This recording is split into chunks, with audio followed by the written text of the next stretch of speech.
Sadaqallahul azim. Tuan-tuan dan puan-puan, ibu-ibu dan ayah-ayah yang dimuliakan oleh Allah Subhanahu wa taala. Pertama dan selamanya kita memanjatkan kesyukuran kepada Allah Subhanahu wa taala kerana sehingga saat ini kita masih lagi diizinkan, diberi kesihatan, diberi kekuatan tubuh badan untuk terus datang ke rumah Allah ini melaksanakan ibadah. Itu sebagai satu tanda kesyukuran Allah memanjangkan usia kita dan memberi hadiah Ramadan pada tahun ini. Satu hadis daripada Talhah bin Ubaidillah. Talhah bin Ubaidillah ini merupakan salah seorang sahabat Nabi yang dijamin syurga. Talhah bin Ubaidillah ini adalah salah seorang sahabat yang disenarai pendekkan daripada 6 orang untuk menggantikan Sayyidina Umar Al-Khattab ketika selepas Sayyidina Umar Al-Khattab dibunuh. Maksudnya apa? Talhah antara 6 orang yang disenarai pendekkan untuk menggantikan Sayyidina Umar, tetapi yang dipilih menggantikan Sayyidina Umar adalah Sayyidina Osman. Talhah bin Ubaidillah dia mendapat beberapa gelaran yang diberi oleh para sahabat. Antara salah satu gelaran yang diberikan kepada Talhah bin Ubaidillah ialah Asy-Syahidul Hayy. Apa dia Asy-Syahidul Hayy? Iaitu orang yang mati syahid tetapi masih hidup. Kenapa gelaran itu diberi kepada Talhah? Kerana beliau adalah Talhah bin Ubaidillah radhiyallahu an, merupakan sahabat Nabi yang menjadi benteng, yang menjadi perisai mempertahankan Nabi daripada terkena serangan tentera kufar ketika peperangan Uhud. Bahkan ketika Sayyidina Abu Bakar As-Siddiq, bila nak mendapatkan selepas peperangan Uhud dah reda, bila dia nak mendapatkan Nabi SAW, maka Sayyidina Rasulullah kata kepada Sayyidina Abu Bakar, kamu tengok saudara kamu yang sedang terbaring itu. Pada ketika itu Talhah dah jatuh dan terbaring. Dan disebut oleh Sayyidina Abu Bakar bahawa pada tubuh badan Talhah bin Ubaidillah tidak kurang daripada 70 kesan daripada libasan pedang dan juga mata anak panah. Kalau tengok kepada logik akalnya, Talhah bin Ubaidillah radhiyallahu an dah mati syahid, tetapi dia dipanjangkan usia oleh Allah Subhanahu wa taala, maka diberi gelaran kepada dia Asy-Syahidul Hayy. Itu sebuah sikit nak cerita tentang orang yang meriwayatkan hadis pada malam ini. Apa kata Talhah? Dalam hadis ni Talhah menyebut bahawa ada 2 orang pemuda. 2 orang pemuda daripada suku kaum Qudha'ah. 2 orang pemuda yang pergi berjumpa Nabi sallallahu alaihi wasallam, memeluk Islam di depan Nabi sallallahu alaihi wasallam. Talhah bin Ubaidillah kata apa? Selepas mereka berdua ni masuk Islam, salah seorang daripada 2 orang ni terkenal sebagai seorang yang giat melakukan ataupun melaksanakan ibadah kepada Allah. Salah seorang daripada 2 orang ni terkenal sebagai seorang yang kuat beramal saleh. Salah seorang daripada 2 orang pemuda ni terkenal sebagai seorang yang rajin membuat kebaikan dan kebajikan. Bahkan orang yang sahabat salah seorang pemuda yang terkenal dengan giat dan gigih beribadah ini, di akhir hayatnya dia mati syahid kerana berjuang fi sabilillah. Dan selepas salah seorang ni, katalah kita kata pemuda A ini meninggal dunia ataupun mati syahid, setahun selepas itu kawan dia ataupun sahabat yang sama-sama masuk Islam bersama dengan dia pun meninggal dunia. Talhah kata lepas yang kedua tu meninggal dunia, maka pada satu malam aku bermimpi aku berada di depan pintu syurga. Tuan-tuan, sahabat Nabi mimpi duduk depan pintu syurga. Kita ni ya Allah, mimpi macam-macam jenis mimpi. Nah, nak boleh mimpi elok tu susah. Nak mimpi lagi merapu, esok pagi balik pada sembahyang subuh lena. Lagi mimpi merapu. Mimpi berkelahi dengan adik-beradik, mimpi berkelahi dengan jiran, mimpi merapu. Tidak lepas subuh lagi mimpi merapu. Talhah bin Ubaidillah dia kata lepas pemuda yang kedua meninggal dunia, aku bermimpi duduk di depan pintu syurga. Padanlah sebab Talhah ni salah seorang sahabat Nabi yang dijamin syurga. Padanlah kalau dia mimpi duduk depan pintu syurga. Dia kata waktu aku duduk depan pintu syurga tu, tiba-tiba aku melihat ada seseorang yang keluar daripada syurga menjemput pemuda yang kemudian mati, ataupun kita sebut dalam ni pemuda B, untuk masuk ke syurga dahulu. Kemudian aku melihat orang tadi keluar pula menjemput pemuda A, pemuda yang dikenali sebagai seorang yang kuat beribadah, bahkan dia mati syahid untuk masuk syurga pula. Dan kemudian orang tadi keluar mendapatkan aku, dia kata apa dekat aku, kamu balik dulu kerana belum sampai masa lagi untuk kamu masuk ke syurga. Lalu Talhah terjaga, dan keesokannya Talhah bin Ubaidillah radhiyallahu an cerita benda ni kepada para sahabat. Dan para sahabat jadi pelik. Lalu mereka mendapatkan Nabi SAW. Mereka cerita pada Nabi tentang mimpi Talhah ni. Maka Nabi tanya, dari sudut mana yang hampa pelik dengan mimpi Talhah? Mereka kata, kami pelik ni. Para sahabat kata, ya Rasulullah, kami pelik. Sebab kalau kita tengok antara dua orang pemuda ni, pemuda yang pertama ni seorang yang giat dan gigih beribadah. Pemuda yang pertamanya adalah seorang yang sangat kuat beramal solat. Bahkan dia mati syahid. Tapi pasal apa pemuda yang kemudian mati tu dijemput terlebih dahulu masuk ke syurga, baru yang gigih beribadah ni baru dia dijemput pula. Yang tu yang kami belah. Sepatutnya yang giat beribadah itulah yang kena masuk syurga dulu. Sepatutnya yang mati syahid itulah yang kena masuk syurga dulu. Bukan yang kedua tu bukan kata dia malas beribadah. Secara asalnya dia pun rajin, tapi tak boleh challenge dengan yang pertama.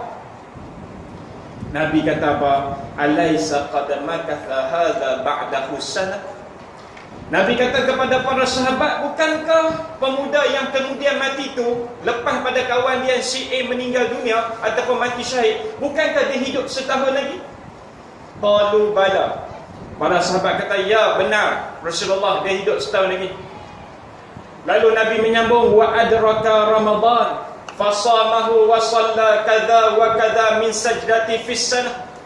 Bukankah dalam setahun dia boleh hidup lagi lepas kawan dia mati syahid tu? Bukankah yang dia hidup setahun tu dia bertemu dengan Ramadan? Bukankah bila dia bertemu dengan Ramadan dia berpuasa, kemudian dia bersolat sekian-sekian banyak sujud dia pada tahun tu? Qalu bala. Para sahabat kata, ya benar Rasulullah. Lalu Rasulullah menyambung, fama bainahuma ab'adu mimma bainas sama'i wal ardh. Nabi kata, sesungguhnya antara jarak setahun tu, yang kita nampak jarak setahun tu, sebenarnya lebih jauh daripada langit dan bumi, dari sudut kemuliaan, ganjaran dan keistimewaan yang Allah Subhanahu Wa Taala beri kepada sahabat yang mati kemudian. Hadis sahih riwayat Ibnu Majah. Tuan-tuan dan puan-puan yang dimuliakan oleh Allah, kita dapat lagi Ramadan tahun ni. Maka kita kena ambil peluang, tuan-tuan. Kalau kita tengok hadis ni, pemuda tadi asalnya orang kenal sebagai seorang yang bukan seorang yang giat beribadah. Cuma keistimewaan pemuda tadi yang mati kemudian tu, dia bertemu Ramadan dalam tahun yang kawan sebelum tu tak bertemu dah. Maka kita ni, tuan-tuan, kalau kita cek balik adik-beradik kita, jiran tetangga kita, sahabat handai kita, kalau kita cek balik, ada yang tahun sudah kita sama-sama boleh berpuasa dengan dia. Mungkin kita sama-sama boleh berbuka puasa dengan dia. Bahkan mungkin kita sama-sama mengimarah surau ini. Tetapi tahun ni dia dah dipanggil oleh Allah Subhanahu Wa Taala. Maka kita yang Allah Subhanahu Wa Taala masih lagi memberi kesempatan kepada kita, nah, dalam baki beberapa hari ini, jangan kita buang masa. Kita tumpu sungguh-sungguh dalam baki Ramadan. Mudah-mudahan kita dapat kemuliaan sebagaimana yang disebut dalam hadis tadi, kemuliaan dan ganjaran yang diberi kepada Allah buat hamba dia yang ambil peluang bila dapat ataupun berjumpa dengan Ramadan. Sebab apa? Tahun depan belum tentu lagi. Kita ada dalam baki 11 hari, 10 hari ini, kita kena pula sungguh-sungguh. Mana-mana kebaikan yang terlintas di hati kita, jangan duk tangguh dah, terus buat. Rasa-rasa nak baca Quran, terus baca Quran. Rasa-rasa nak bersedekah banyak, terus bersedekah. Rasa-rasa nak bangun berqiyam mulai, terus bangun berqiyam mulai. Jangan tunggu dah. Jangan duk tunggu kata aku nak ligan hari-hari ganjil ke malam-malam ganjil. Kita buat terus. Sebab kita tak tahu, tuan-tuan, adakah Ramadan kita akan dapat lagi pada tahun depan. Maka antara ibadah, tuan-tuan, sedikit lagi yang saya nak sentuh pada malam ni, InsyaAllah dalam 20 minit lah. Paling lama pun 25. Saya pergi satu tempat, tuan-tuan, dia suruh saya cakap 15. Saya kata, boleh tak 20 minit? Dia bukan apa, pi balik saja sejam setengah. Bawa kereta melelok, mengantuk lepas buka puasa. Pi balik sejam setengah sampai pegang mic baru duduk macam ni. Dia kata, Ustaz 15 minit paling lama. Allah tak ada nak pedahem. Kita faham kadang-kadang isu tu kerja. Jadi saya kata apa, lepas-lepas ni kalau nak bagi masa yang terlalu singkat, lebih baik jemput ustaz yang berdekatan. Kadang ustaz tu pun jauh, kalau dia ada driver tak apa.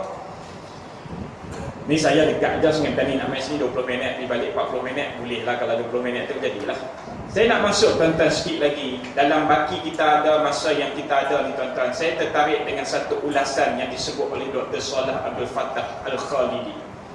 Dr. Salah Abdul Fattah Al-Khalidi dia kata apa? Kalau kita buka Al-Quran tuan-tuan, kita buka Al-Quran, kita tengok ayat yang berkaitan puasa. Allah sebut ayat berkaitan puasa bermula dengan ayat 183 yang ustaz selalu duk baca, ya ayyuhallazina amanu kutiba alaikumusiyam kama kutiba alal ladzina min qablikum la'allakum tattaqun. 183 cerita bab puasa, 184 cerita bab puasa, 185 cerita bab puasa, 186 cerita bab doa, 187 sambung balik cerita bab puasa. Maka pada ketika ni Dr. Salah Abdul Fattah kata apa? Yang menjadi satu keajaiban, satu mesej yang Allah nak hantar di sini. Kenapa Allah tidak habiskan bercerita tentang puasa daripada ayat 183 sampai 186? Kenapa dalam ayat cerita bab puasa ni Allah sebut 183 ataupun Allah cerita tentang berkaitan puasa dan Ramadan daripada 183 sampai 185, kemudian mai ayat wa idza sa'alaka ibadi anni fa inni qarib ujibu da'watad da'i idza da'an falyastajibu li wal yu'minu bi la'allahum yarshudun. Ayat yang ke-186. Ayat 187 cerita balik bab puasa. Maka di sini Dr. Salah Abdul Fattah Al-Khalidi dibuat kesimpulan, Allah nak memberitahu kepada kita dalam bulan puasa ini, dalam bulan Ramadan ini, inilah peluang untuk kita banyakkan berdoa pada dia, sebab di saat ini Allah sangat dekat dengan kita. Di saat bulan Ramadan ni tuan-tuan, kalau kita tengok berbanding dengan bulan-bulan yang lain, berbanding bulan-bulan yang lain, Allah, kalau kita tengok bulan Ramadan saja ni, kita rasa rajin nak buat ibadah ataupun nak buat kebaikan-kebajikan ni dalam bulan Ramadan. Sebelum-sebelum ni, kalau kita tengok, tak ramai di kalangan kita yang main surau bawa duit. Kadang-kadang ada kuliah dia main, ada yang rasa teringat yang sampai kat surau Allah terlupa nak patah balik, tak lah. Tapi main bulan Ramadan ni kita dah tetap dah, paling tak ada satu malam RM1 jadi 30 malam RM30. Tapi di sisi Allah beratus kali ganda yang RM30 tu. Sebab apa? Kita nak buat ibadah kebajikan ni setakat kemampuan kita. Maka pada saat ni Dr. Salah Abdul Fattah kata apa? Di saat ini hamba-hamba Allah pun dekat dengan Allah dan Allah pun dekat dengan hamba-hamba dia. Maka di saat ni tuan-tuan puan-puan yang dimuliakan oleh Allah, ambil peluang untuk kita berdoa pada Allah. Buat ibu dan ayah, jangan lupa hantar doa buat anak-anak. Abang Long Fadil Singapura, kita tengok macam mana forum bersama ibu dia. Ibu dia tidak pernah putus harap pada Allah, berdoa pada si anak. Kita tengok pula Safi Alias yang baru keluar baru ni rancangan wanita hari ini, duduk bersama ayah dia. Ayah dia juga tidak pernah berputus asa dengan rahmat Allah, berdoa pada anak dia yang satu ketika dah buat pembedahan dah nak jadi perempuan, tapi baru bagi atas kan. Saya sembang dengan orang JAKIM, dia kata maknya di Malaysia ni, dia kata maknya di Malaysia ni memang okey lagi lah. Maksudnya kalau nak buat pembedahan kau nak makan hormon pun bahagian ke atas lah. Dia tak berani pergi bawah. Dia tak berani. Yang berani kot belah Thailand, dia kata belah Vietnam, yang tu memang all out lah. Singapura. Safi Alias ni atas sebab doa sempena hari bapa hari tu ni dia jemput. Nak kata ayah dia ni tak pernah berputus asa dengan rahmat Allah. Doa, hantar doa pada anak dia. Akhirnya anak kembali ke jalan Allah. Maka mak ayah bukan gaduh tunggu anak teruk. Anak dalam keadaan baik, anak dah soleh, anak dah berakhlak pun, kita jangan lupa hantar doa kepada anak-anak. Kerana doa mak ayah lah yang menjadikan kehidupan anak-anak itu berkat. Kalau kita masih lagi ada mak dan ayah, kita hantar pula doa kita pada ibu dan ayah. Tuan-tuan, sehari dua ni saya berprogram dengan pelajar-pelajar. Semalam 2-3 hari sudah 2 hari di Bali. Sekolah Menengah Kebangsaan Siung, Sekolah Menengah Kebangsaan Bongor. Esok pagi pukul 8 Sekolah Menengah Kebangsaan Perempuan St. George, Pulau Pinang. Waktu dibaling tu tiba-tiba tuan-tuan, waktu saya duduk kemas barang ni, anak dia datang. Dia kata, "Ustaz, macam mana nak buat ayah saya ni? Daripada saya kenal dia sampailah ni, saya umur 17 ni, dia tak pernah berpuasa. Macam mana saya nak buat?" Tuan-tuan, orang kampung tanya pasal apa ayah tak puasa. Ayah kata ayah tak boleh tinggal rokok. Ni satu jenis. Ada kita dia boleh tinggal rokok waktu puasa, buka-buka puasa, lepas makan duduk puasa. Tak apa, at least dia puasa. Yang ni tak boleh tinggal rokok sebab tak boleh puasa sebab tak boleh tinggal rokok. Dia kata apa? Daripada kecil ayah dia kata ayah tak boleh tinggal rokok. Habis tu ayah tak boleh puasa. Kalau ayah tinggal rokok, nanti ayah sakit, nanti ayah mati. Oh, dia tengok tu pula. Anak ni pening. Dia kata, walau waktu kecil-kecil dulu boleh dia kena berbodoh dengan ayah. Lah ni makin cerdik dah. Nak cakap lebih, takut sekali dia marah. Ayah pun cengeng, hormat. Dia kata, macam mana saya nak buat? Kata, inilah peluang. Adik, inilah peluang untuk banyakkan berdoa pada si ayah. Dan ingat, jangan putus asa dan putus harap dengan Allah. Kita doa pada diri kita, pada diri kita sebagai seorang suami, kita doa pada diri kita sebagai seorang isteri, doa kepada pasangan hidup kita, doa kepada anak-anak kita, doa kepada jiran tetangga kita, doa kepada ahli qaryah kita, doa kepada kawan-kawan sekerja kita. Dan Dr. Salah Abdul Fattah kata apa? Jangan lupa berdoa kepada dua golongan. Iaitu apa tuan-tuan? Yang pertama, saudara-saudara kita yang sedang dihenyak, yang sedang dihempak oleh golongan kufar di mana bumi Palestin. Jangan lupa berdoa. Syria, mana-mana saudara kita sedunia yang sedang diserang habis-habisan ni, teruskan berdoa. Dan yang kedua, jangan lupa berdoa kepada orang kafir di Malaysia ni, yang belum lagi ataupun yang belum dekat dengan Islam, yang masih belum kenal dengan Islam. Kita banyakkan berdoa pada mereka supaya mereka kenal dan mereka memahami Islam. Dan Dr. Salah Abdul Fattah menyambung sebagai pengakhiran tazkirah saya pada malam ni.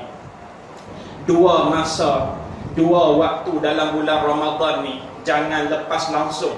Kita doa dah lepas sembahyang fardu, cantik. Kita doa dah pada masa-masa lain, solat duha dan sebagainya, cantik. Tapi dia kata dua waktu ni jangan ambil peluang atau jangan lepas peluang daripada kita berdoa. Yang pertama, pagi esok tuan-tuan pada waktu sahur. Terlalu banyak hadis sahih Nabi sebut waktu sahur adalah antara waktu yang mustajab doa. Kalau kita tak mampu nak bangun tahajud tuan-tuan, biasalah dah makin lama Ramadan ni rasa penat, awal-awal rasa semangat 2 rakaat tahajud tak ada masalah. Lah ni takat tolong kejutkan isteri buat sok je. Kadang-kadang isteri pesan, abang 4.30 kejut, esok suami boleh kejut isteri 4.30 siapkan untuk sahur. Suami teruskan perjuangan. Sebab apa? Ada setengah jam lagi. Dia kata makan pukul 5 Ustaz, jadi 4.30, 5 jadi setengah jam pun. Yang kuat iman ni, iman dan wahtisabah ni yang boleh bangun isteri siap sahur, dia boleh 2 rakaat tahajud. Tuan-tuan, tak boleh ibadah sekalipun pada waktu sahur tu, lepas-lepas kita makan, basuh tangan, ambil peluang doa waktu tu. Tuan-tuan, kita ada segala cabaran, ujian kehidupan, masalah kehidupan. Jangan kita letak Allah, kesampingkan Allah. Allah yang memberi ujian dan masalah musibah tu, Allah juga ada jalan penyelesaian. Satu, pada waktu sahur. Yang kedua tuan-tuan, menjelang untuk berbuka puasa. Kalau nak hidang apa atas meja, bagi siap awal-awal. Jangan tunggu 7 suku baru nak siap. Ni martabak mak beli duk mana ni? Ni mak ni mana dia popiah goreng popiah basah semua. Nak cerita tu 6.30. Pukul 7.10 tak kisah, mungkin ayah main buka puasa kat sini ke dengan surau ke apa semua, mak ada kat rumah, maka mak main peranan, panggil anak-anak duduk, jom kita berdoa sama-sama. Doa lah, sama ada mak kata lah ni masing-masing doa, mak nak doa, mak pun tak reti, mak doa reti mak aja, masing-masing doa, tu pun tak apa, ataupun mak jadi ketua untuk doa. Ada ayah angkat tangan doa. Sebut, ya Allah, jadikanlah anak aku Muhammad Nur Akmal anak yang soleh. Anak dengar, amin. Ayah tuju doa kat dia. Ya Allah, jadikanlah anak aku Muhammad Nu'aim Ulwan anak yang baik dan soleh. Sebut satu-satu anak. Jadikanlah isteriku isteri yang solehah, mendengar taat, mendengar kata. Jadikan diriku sebagai seorang suami yang soleh, boleh memimpin keluarga ini. Kita doa tuan-tuan, tanpa sedap boleh jatuh yang mata tuan-tuan. Jangan gaduh duk ngapai bahasa Arab tak faham apa. Anak kata ayah faham tak tadi ayah doa apa? Tak tahu, ayah ngapai je. Doa bahasa Melayu pun cantik lah. Baru anak rasa, ya Allah, ayah dia hantar doa ni. Isteri rasa, ya Allah, isteri yang bila kata suami suruh doa jadi isteri yang solehah dan buat taat, sebelum tu rasa duk melawan jugalah sekali-sekala tu, tapi sebab suami dia doa tu, Allah rasa nak buat hati. Tapi suami jangan lupa doa untuk diri sendiri juga. Maka kita ambil peluang, tuan-tuan dan puan-puan. Jadi cukuplah sekadar itu. Mudah-mudahan ada manfaatnya bersama. Dalam baki masa yang ada, kita buat pecutan yang terakhir. Nah, ambil peluang sungguh-sungguh. Tak tahu lagi Ramadan ke depan kita akan jumpa atau tidak. Doa banyak-banyak pada Allah Subhanahu wa ta'ala. Yang baik semua datang daripada Allah. Salah silap saya mohon keampunan Allah dan mohon maafan daripada tuan-tuan dan puan-puan. Assalamualaikum warahmatullahi wabarakatuh.